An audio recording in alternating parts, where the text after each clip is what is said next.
Alasan Purbaya sebut era Presiden SBY lebih makmur dibanding era Jokowi. Menteri Keuangan Purbaya Yudi Sadewa kembali memberikan pernyataan kontroversial yang disorot masyarakat. Terbaru Menkeu Purbaya bandingkan masa kepemimpinan SBY dan Jokowi terkait masalah ekonomi. Dalam sebuah acara, Purbaya menyinggung soal ekonomi di era Presiden Susilo Bambang Yudhoyono, SBY, dan ekonomi era Presiden Joko Widodo, Jokowi. Dia menyebut, kedua presiden memiliki cara sendiri-sendiri dalam mengelola negara.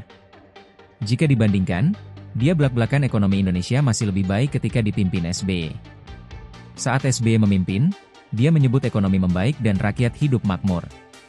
Perbandingan tajam 2 dekade kepemimpinan ekonomi Indonesia itu disampaikan Menkeu Purbaya dalam acara Investor Daily Summit 2025 pada Kamis, 9 Oktober 2025. Menurut Menkeu Purbaya, era SBY, 2004 hingga 2014, ekonomi lebih sehat karena digerakkan sektor swasta dengan pertumbuhan ekonomi mendekati 6%, uang beredar 17%, dan kredit 22%. Kondisi tersebut mencerminkan adanya dinamika ekonomi yang hidup, terutama karena peran aktif sektor swasta dan investasi domestik yang kuat.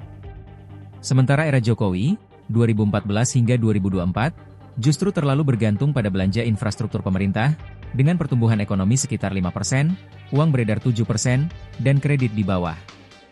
Diakui Purbaya, di zaman SBY rakyat cukup makmur karena tak banyak membangun infrastruktur. Sementara itu, Purbaya mengakui mesin ekonomi era Jokowi pincang karena swasta lamban bergerak dan pertumbuhan uang beredar terlalu rendah untuk menopang aktivitas ekonomi. Disampaikan Purbaya, di era Jokowi perbankan harus berhenti karena kebijakan di sisi keuangan cenderung terlalu ketat. Sehingga di beberapa sektor tak berhasil tumbuh dengan optimal. Mesin ekonomi kita jadi pincang karena sektor swasta lamban bergerak, kata Purbaya. Purbaya menilai perlambatan ekonomi era Jokowi bukan semata akibat belanja infrastruktur, melainkan karena kurangnya keberanian perbankan menyalurkan kredit dan lambannya ekspansi usaha baru di sektor produktif. Seperti diketahui, sejak era Presiden Joko Widodo alias Jokowi, utang negara meroket bak meteor. Keinginan Jokowi membangun infrastruktur, mengakibatkan negara butuh pinjaman besar, hingga akhirnya tembus 9.138 triliun rupiah.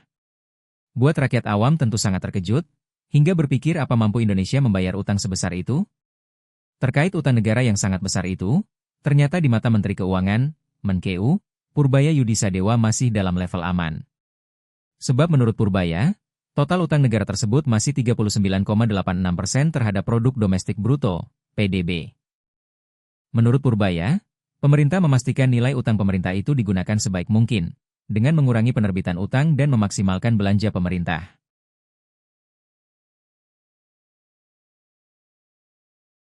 Download Tribun X sekarang, menghadirkan lokal menjadi Indonesia.